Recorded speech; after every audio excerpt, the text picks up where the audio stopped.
Bonjour à toutes et tous. Il me revient donc la lourde responsabilité de commencer cette séquence d'ouverture. Donc, compte tenu du thème, j'ai choisi de l'écrire pour éviter les appels à la révolution intempestifs. Cette fois-ci, je lirai donc, si vous me permettez, mon intervention. Monsieur le Président de l'EHESS, cher Romain, Mesdames les coprésidentes du comité scientifique, Monsieur le directeur des musées de Marseille, cher Nicolas, Mesdames et Messieurs, chers et chers collègues, chers et chers amis, je souhaite avant toute chose vous exprimer mon plaisir de vous retrouver ici, ce soir, au cœur de Marseille, dans la cour de la Vieille Charité pour cette 5e édition du festival Allez savoir. Je suis très heureuse et très fière de représenter ce soir, et cette année encore, Benoît Payan, maire de Marseille, qui n'a malheureusement pas pu se libérer. Je suis très heureuse et très fière de vous accueillir ici à Marseille pour cette nouvelle édition qui s'intéresse à un sujet qui, comme tu le rappelais, cher Romain, l'an dernier en l'annonçant en cérémonie de clôture, est un sujet qui m'est très cher. Parce que c'est un sujet qui va si bien avec l'histoire de notre ville. Marseille, une ville belle et rebelle, qui a même été privée de son nom pour ses rébellions. Désobéissance. Celles et ceux qui me connaissent un petit peu savent que dans un premier élan, je ne l'ai entendu qu'en un seul mot, désobéissance. Vous l'avez compris, c'est un sujet qui me plaît, et le doyen de la faculté des sciences de l'Université de Provence, c'était avant la fusion, me parle encore de mes difficultés à respecter les règles. J'avais avec détermination à l'époque contribué à bloquer le campus de sciences à de multiples occasions, la proposition de loi du gouvernement sur le CPE, j'ai récidivé avec la LRU, l'autonomie, la réforme des retraites, l'assurance chômage, enfin bref, vous l'avez compris, j'ai souvent franchi les règles en tant qu'étudiante. Si seulement ils savaient toutes les autres règles que j'ai franchies, toujours en conscience, toujours avec détermination et toujours avec la conviction profonde de le faire pour de justes raisons. Alors, comme beaucoup de militantes et de militants, j'ai désobéi aux règles, j'ai franchi les limites, j'ai dépassé la norme. Et comme beaucoup de militantes et de militants, l'actualité m'amène à penser malheureusement que je serai sans doute amenée à les franchir encore. Franchir les règles nécessite toujours de s'interroger. Nous, militantes et militantes, bien sûr, mais collectivement, en tant que société. Parce que cette question nous touche toutes et tous, ici, et partout à travers le monde. En préparant cette intervention, je repensais à Stéphane Hessel qui, en 2010, dans un entretien à Politis, disait « Je souligne toujours l'écart entre la légalité et la légitimité. Je considère la légitimité des valeurs plus importante que la légalité d'un État. Nous avons le devoir de remettre en cause, en tant que citoyens, la légalité d'un gouvernement. Nous devons être respectueux de la démocratie, mais quand quelque chose nous paraît non légitime, même si c'est légal, il nous appartient de protester, de nous indigner et de désobéir. Ainsi, loin de l'image romantique du révolutionnaire, je pense que pour protester, pour s'indigner et désobéir, en conscience, il faut se poser des questions. Pourquoi obéissons-nous? À qui? Quand? Comment s'organise la désobéissance individuelle et collective? Quand et comment le non, prononcé par une femme ou un homme face à une injustice, devient un acte de résistance collectif, devient l'expression d'un peuple qui se révolte ou d'un peuple qui résiste.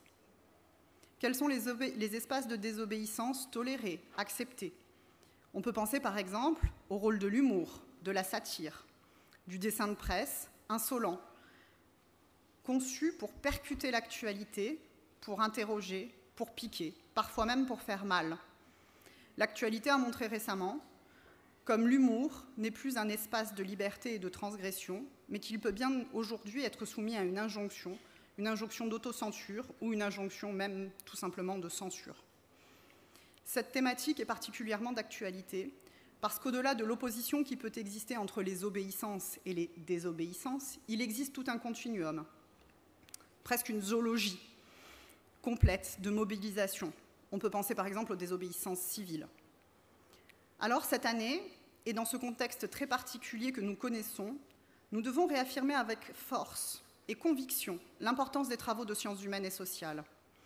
Grâce à ces travaux de recherche, ce sont des savoirs indispensables à la compréhension du monde qui sont produits. Indispensables parce qu'ils nous permettent d'agir sur le réel. Comment agir sur le réel si on ne le comprend pas?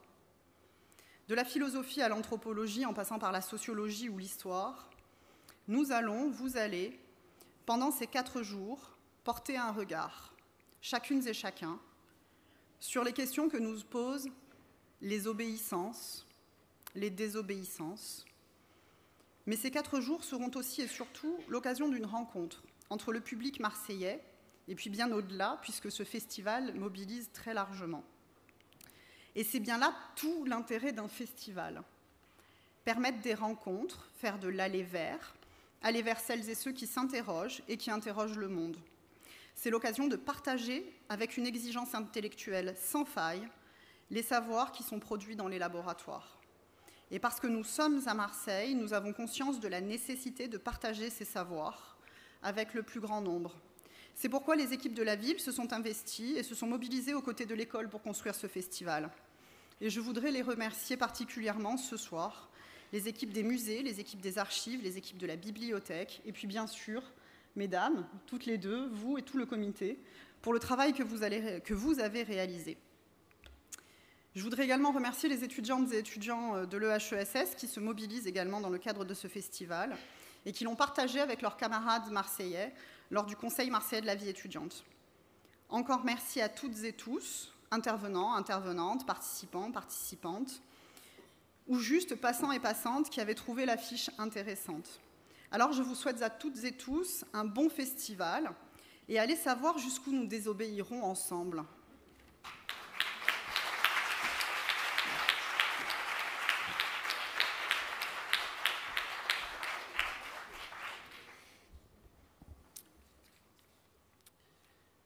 Chère Madame l'adjointe en charge de la recherche, de la vie étudiante et l'enseignement supérieur, chère Aurélie, cher Monsieur le directeur des musées et des bibliothèques, cher Nicolas, chères Mesdames, chers Messieurs, pendant l'été de 1846 aux États-Unis, un homme d'âge moyen refuse de payer l'impôt pour protester contre l'esclavage et une guerre conduite par son pays qu'il juge injuste. Plus d'un siècle plus tard, une femme noire refuse de laisser son siège à un homme blanc dans un bus de la ville de Montgomery, dans l'État d'Alabama. 30 ans plus tard encore, un docteur en mathématiques très brillant envoie des colis piégés à de grandes entreprises pour dénoncer les ravages du capitalisme et ce qu'il appelle la machine du capitalisme. Vous avez peut-être reconnu ces hommes et cette femme. L'homme s'appelle Henry David Thoreau. Philosophe, il contribua à forger un concept essentiel, celui de désobéissance civile, qui servit à de nombreux militantes et militants tout au long du XXe siècle et du XXIe siècle, à commencer par Gandhi et Martin Luther King Jr. La femme, deuxième exemple, s'appelle Rosa Parks.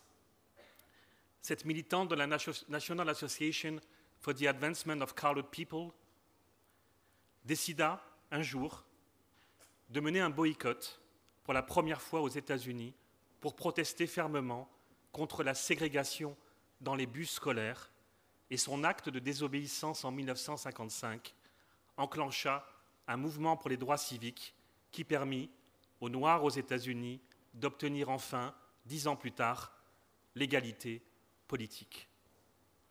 Le dernier exemple, vous ne le connaissez peut-être pas, il s'appelle Theodore Kaczynski. Vous le connaissez peut-être sous le nom que le FBI lui donna, celui d'Anna Bomber.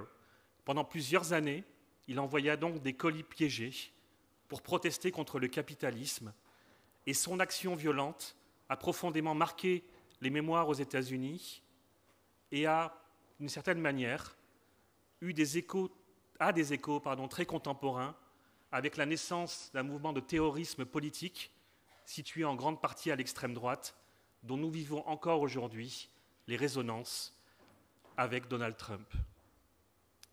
En décidant l'an dernier de choisir cette réflexion sur l'obéissance et la désobéissance comme thème du festival, l'historien des États-Unis que je suis avait sans doute en tête ces hommes, cette femme, qui peuplent les pages de tout bon manuel d'histoire et qui ont, chacun à leur manière, de manière pacifique ou violente, contribué à enrichir notre compréhension de l'histoire de l'obéissance et de la désobéissance.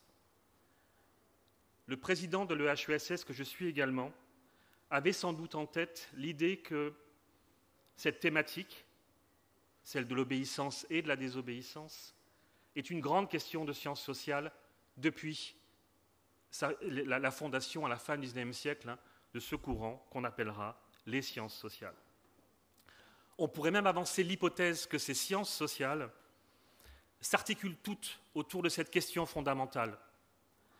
Pourquoi l'individu, homme ou femme, accepte-t-il les normes, les valeurs, les lois? Pourquoi, à l'inverse, les rejette-t-il de manière souvent pacifique, parfois violente? Le consentement, la résistance sont sans doute des thèmes parmi les plus travaillés dans la recherche contemporaine et la recherche en sciences sociales. La naissance de grandes organisations et de grandes entreprises tout au long du XXe siècle a profondément atomisé l'individu qui se retrouve parfois seul, parfois isolé et qui ne comprend pas le monde, la société dans laquelle il ou elle vit. Cette incompréhension, ces doutes, nourrissent des pratiques individuelles ou collectives de résistance, de consentement, ou parfois des bricolages entre les deux pour essayer de s'adapter à la société, aux sociétés contemporaines. Aurélie l'a dit, il n'était sans doute pas de lieu plus intéressant que la ville de Marseille pour réfléchir ensemble pendant ces 4 jours à ce thème essentiel pour les sciences sociales, mais également pour la démocratie dans laquelle nous vivons. Je tiens à remercier très chaleureusement son maire, M. Benoît Payan, de nous accueillir dans cette belle ville et de nous accueillir à la Vieille Charité. Je remercie, je l'ai déjà fait, Aurélie pour son accueil et pour son soutien tout au cours des derniers mois pour l'organisation de ce festival. Je remercie enfin l'adjoint en charge de la culture pour toutes et tous, M. Jean-Marc Coppola.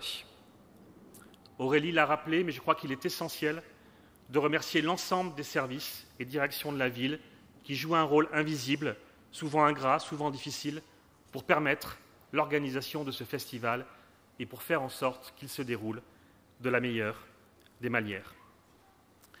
Je tiens également à me réjouir de la présence nombreuse parmi nous de plus de 1000 lycéens en provenance de la ville de Marseille, mais aussi des communes alentours, ainsi que de Lyon, Paris ou encore Bordeaux. Et je suis très fier, très heureux que ce festival leur soit ouvert et que leurs enseignantes et leurs enseignants les aient aidés à venir pendant ces quelques jours à Marseille pour réfléchir, pour débattre de l'obéissance et de la désobéissance. J'adresse également mes chaleureux remerciements à Sophie Lemaire, en qualité de coordinatrice générale du festival, ainsi qu'à Odile Thierry et toute l'équipe de communication de l'EHESS qui ont porté avec patience, avec calme, souvent, la coordination de l'événement. Je tiens à remercier publiquement aussi les 2 coprésidentes du festival, Liora Israël et Myriam Techel, qui ont proposé sans doute l'un des plus beaux programmes que j'ai pu lire, extrêmement riche, et qui joue pleinement la carte du festival, à savoir une autre manière de réfléchir ensemble à des questions sérieuses, des questions difficiles, des questions fondamentales. Et j'ai trouvé que ce programme était extrêmement riche et permettait de déployer sous des formes très diverses l'ensemble des sujets autour de l'obéissance et de la désobéissance. Cette belle aventure collective n'aurait pas vu le jour sans les propositions des laboratoires de recherche de l'EHESS qui ont proposé des idées, des projets pour nourrir les 4 jours de festival. J'ai une pensée aussi très importante pour les étudiants et les étudiantes qui participent à ce festival en qualité d'intervenants, pour certains, d'agents d'accueil, de spectateurs, de volontaires. Et sans eux, sans elles, il n'y aurait pas de festival aujourd'hui. Et je tiens très chaleureusement à les remercier. Enfin, et comme Aurélie l'a fait, les partenaires culturels ont joué un rôle essentiel dans la mise en œuvre de ce festival, en offrant des lieux, en proposant des idées et en nourrissant l'idée fondamentale du festival qui est, comme je l'ai déjà dit, de décliner autrement la recherche en sciences sociales. Il me reste pour conclure à vous souhaiter un excellent festival et peut-être vous ordonner, si je peux me permettre, une seule chose, c'est de participer à l'ensemble des 4 jours, d'être présent et pour une fois, de ne pas désobéir. Donc s'il vous plaît, obéissez-moi, suivez ce festival et suivez toutes ces séances qui s'annoncent absolument passionnantes. Et je vous remercie énormément d'être là ce soir et d'être à nos côtés pendant ces 4 jours. Excellent festival.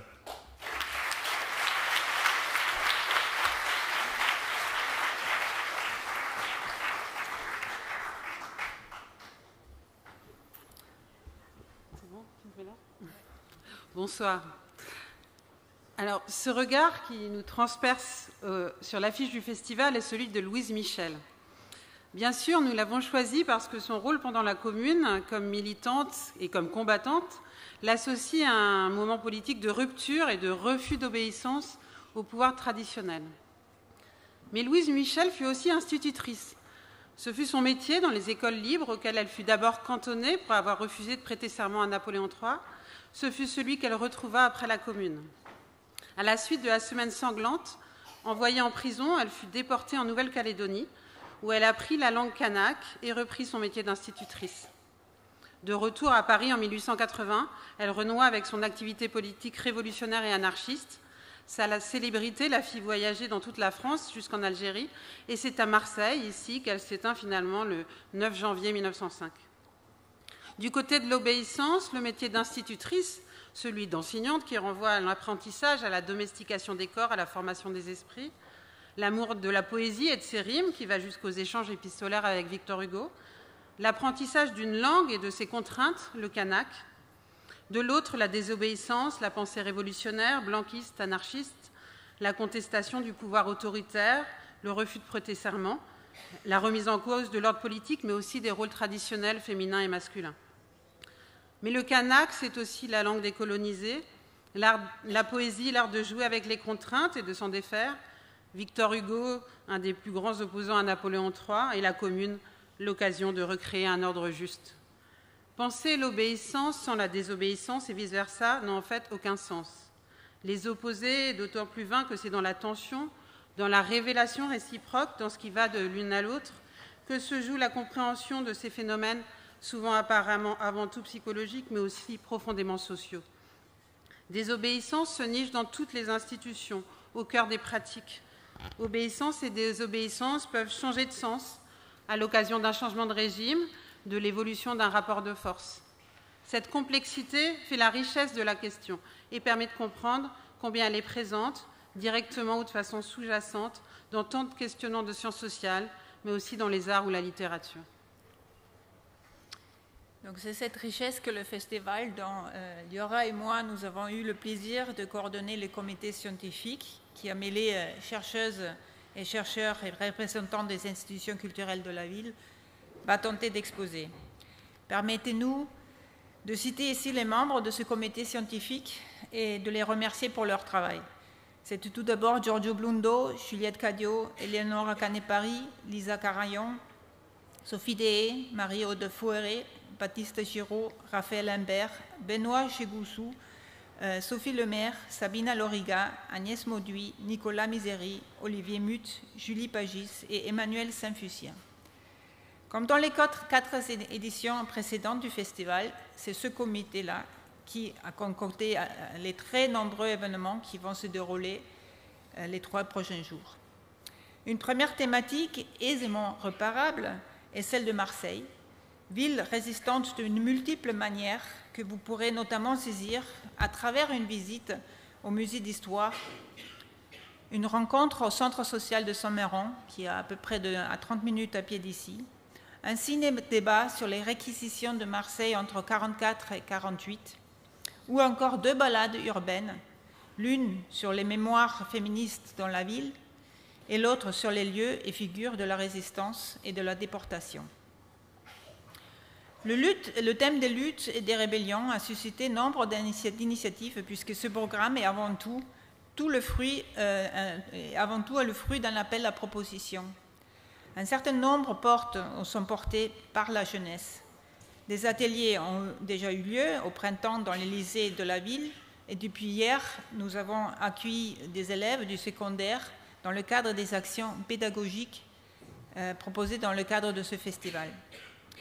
La jeunesse sera également présente demain après-midi pour le forum lycéen qui portera sur la désobéissance civile, mais aussi dans le spectacle à la créée de Rebecca Cheillon qui s'appelle « Plutôt vomir que faillir » ou alors un ciné-débat sur le film « Zéro de conduite ». D'autres luttes dans leur diversité et leur entrecroisement seront abordées avec une forte insistance sur la place des femmes dans des tables rondes diverses, sur l'écoféminisme, le travail comme un lieu de résistance, désobéissance civile algérienne, résistance aux injonctions en matière obstétricale, femmes transfuges de classe avec Rose-Marie Lagrave. Le spectacle Fatma et Louise, donc c'est encore Louise Michel, nous présentera 2 figures féminines de l'insurrection en Algérie ou en France, quand la séance de ciné en plein air, qui s'appelle Women at War, traitera d'une mobilisation contre l'industrie de l'aluminium en Islande. On l'aura compris, la comparaison, le croisement, la prise en compte de la diversité des obéissances selon les contextes institutionnels ou nationaux seront essentiels. Comparaison des institutions en guerre et de la subversion des obéissances, documentaire sur la négociation de l'obéissance en prison, performance Mon cher gouverneur, qui croise guerre et colonialisme à travers la restitution de l'aide de tirailleurs sénégalais, table ronde sur la désobéissance à bas bruit en Union soviétique et en Russie, ou sur l'étonnante année 2011, une même révolte internationale, baliseront ces questions. Se poser la question des obéissances invite aussi à poser la question, comme toujours en sciences sociales, des sources et de leur interprétation. C'est ce à quoi invite la lecture des cahiers de doléances liés au mouvement des Gilets jaunes, mais aussi le croisement des archives et des entretiens pour saisir la domination charismatique à travers une enquête sur un prophète rouge dans les années 70. Pourquoi obéit-on à l'État? Cette question, en réinterrogeant l'apparente évidence, invite aussi à renouveler le questionnement au prisme d'épreuves sociales telles que l'épidémie de Covid ou la crise, ou plutôt les crises successives en Nouvelle-Calédonie. Une autre table ronde qui permettra de saisir les ressorts de l'obéissance et de la désobéissance, notamment en économie, un jeu, The Choice, nous permettront de comprendre comment faire ou ne pas faire, ce qu'aborderont aussi des psychologues ou un film sur l'expérience des résistants qui s'intitule « Un pas dans la nuit ». Obéissance et désobéissance s'appréhendent, se découvrent, se révèlent aussi, on le verra, dans la langue, dans l'écoute, dans des sons ou dans leur empêchement. Des podcasts de l'EHESS sur le sujet sont en écoute. À rebours, la performance Louis désobéissante nous invite à vivre une expérience sonore sourde tout près d'ici, à la Galerie PAC. Parce que l'improvisation jazz est une expérimentation vivante désobéissante, un incroyable concert à capot ouvert demain soir, avec notamment Bernard Lubat et Raphaël Imbert, aura lieu et sera suivi le lendemain d'un atelier sur musique et intelligence artificielle.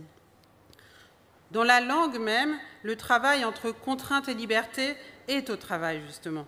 Les jeux de mots de l'ouvreur de littérature potentielle, Loulipo, nous l'ont appris de Queneau à Pérec et seront en scène samedi soir dans une grande lecture désobéissante, ainsi que dans une balade désobéissante. Au Centre international de poésie, l'obéissance au vers sera questionnée.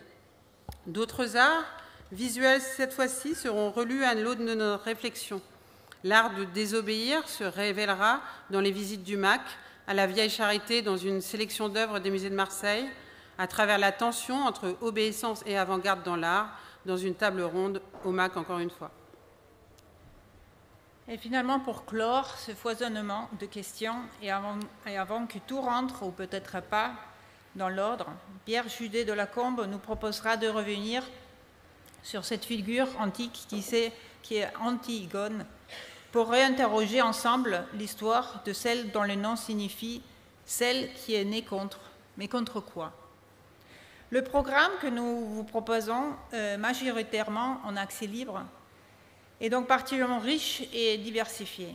Il a été conçu et avec soin par Sophie Lemaire et Odile Thierry, que nous tenons à remercier vraiment chaleureusement pour leur immense travail de coordination et d'organisation avec le service de la communication de l'EHESS.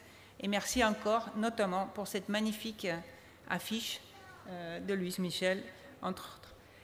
Pour nous, spectateurs et participants, qui avons la chance de pouvoir profiter de cette diversité de propositions, il faudra faire des choix, parfois difficiles, car il sera malheureusement impossible de tout voir.